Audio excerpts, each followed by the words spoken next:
Welcome to the deep dive. Today, we're doing something a little different. We're stepping away from the usual studies and headlines Right. and immersing ourselves in a really personal story. It's a multi-generational legacy from St. Croix. And it comes directly from one of you, actually. A listener shared this. Yeah, it centers on this remarkable woman named Marilyn. And this narrative, it gives us a unique way to look at how family values pivotal life moments, how they shape history, really. Exactly.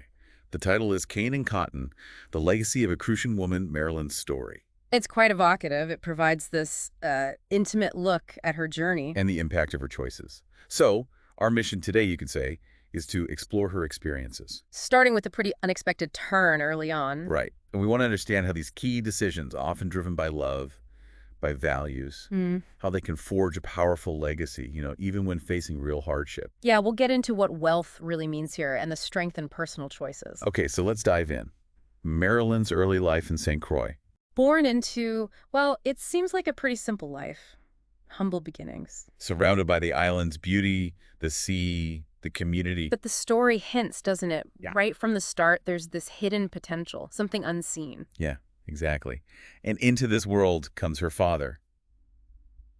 He wasn't from St. Croix originally. No, he came from Barbados, a salesman. The story paints him as quite captivating. Yeah. Charming words, interesting things to sell. And he clearly connected with Marilyn's mother, Anna Maria. Mm-hmm. And what's really key here, the narrative stresses this, their bond wasn't about material wealth. No. It was built on genuine affection, devotion, a shared future. That becomes really important later. Indeed. She sounds like a loving partner to Anna Maria. But here's the twist, right? While all this is happening, Yeah. unbeknownst to Anna Maria or young Marilyn, he was apparently building, a significant financial base.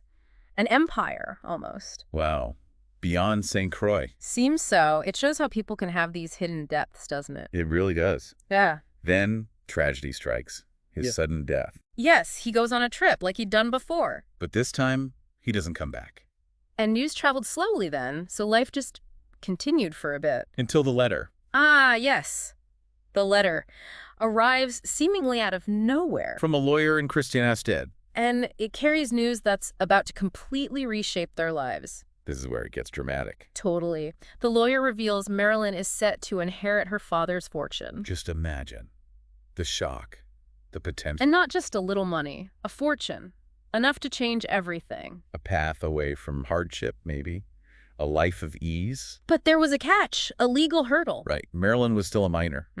And under British law, which governed St. Croix then, she couldn't make the decision herself. So the responsibility fell to her mother, to Anna Maria. And this is just a defining moment. Anna Maria, the woman who loved this man. She makes an incredible choice. She decides to decline the inheritance on Marilyn's behalf. It's huge. You wonder why, don't you? The story suggests maybe pride. Or perhaps heartbreak.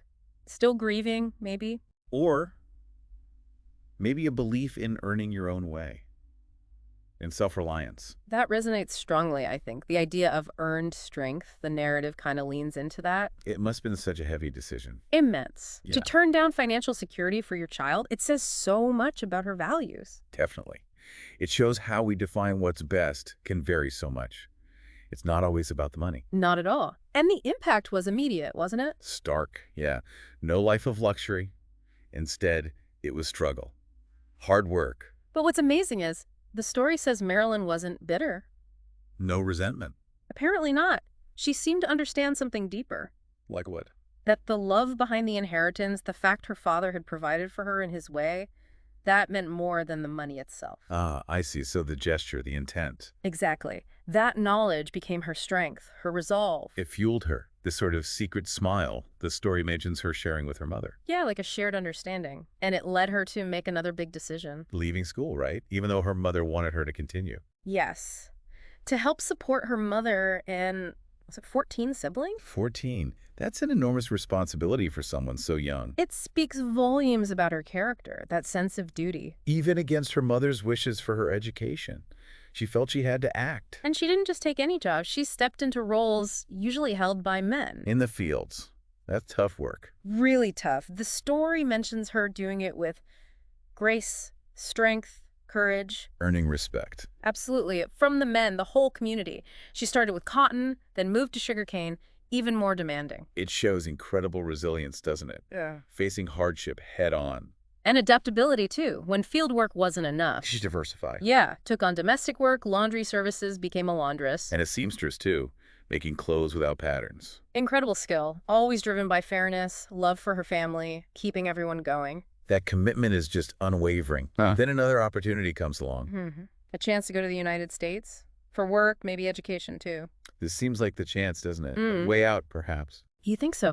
A different path, maybe the one her mother hoped for earlier. But she makes another incredible choice. Utterly selfless. She decides not to go herself. Wait, who went? She arranges for her sister, Cynthia, to go instead. Wow. You really have to pause there.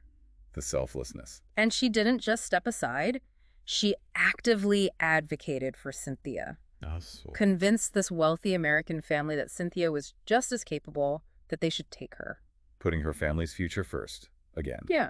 Potentially sacrificing her own chances. It's a powerful example of that collective spirit, prioritizing the family unit. So while she's focused on all this, on supporting everyone, life throws another curveball. A happier one this time. Edmund returns. Edmund. The local man. Yes, who'd been away serving in the military. In Korea. And they reconnect. They do. They find love. The story kind of muses about the attraction, his charm, confidence. Maybe the uniform. Could be. But whatever it was real. They got married. Started their own family. Exactly. Raised 9 children together. Yeah. Navigating all the challenges life throws at you, but doing it as a team. So even without that inherited wealth, she was building a different kind of richness. Absolutely.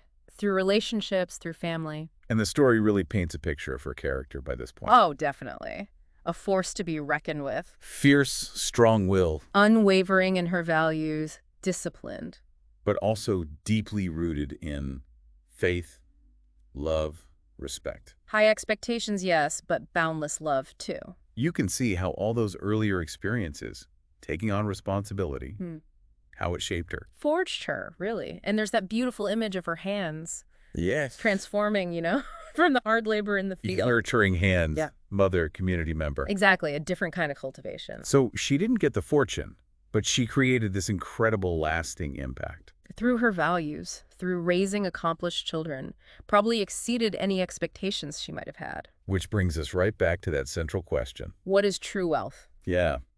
Her story makes a compelling case, doesn't it? Yeah, it really does. That it's more than money. It's about building generations of strength, honor, respect, care, love, faith. And one of God. That's a powerful definition. It truly is. Enduring prosperity. Yeah, and that final image in the story. Marilyn in her quiet moments. With that secret smile. Yeah.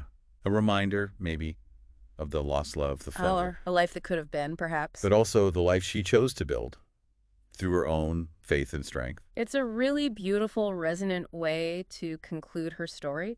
It shows that the deepest wealth, it isn't always something you can touch or count. No, it's in character, in family bonds, the principles you live by. Her journey illustrates that so powerfully. Absolutely. And that family proverb they share. It sums it all up, doesn't it? Not all wealth is measured in coins, and not all money is good money. Perfect. It really nails the theme of this whole deep dive. It prompts you to think, doesn't it, about our own choices, how we define richness in our lives. It really does. So for you listening, maybe take a moment. Think about those times in your own life where maybe a difficult choice, something that seemed like a setback, actually led to something profound. Unexpected forms of personal wealth, perhaps. Lasting impact. Exactly. What are those non-monetary legacies we're all building day by day through our actions? It's a powerful thought to sit with. It is indeed. Well, thank you for joining us for this deep dive into Marilyn's incredible story.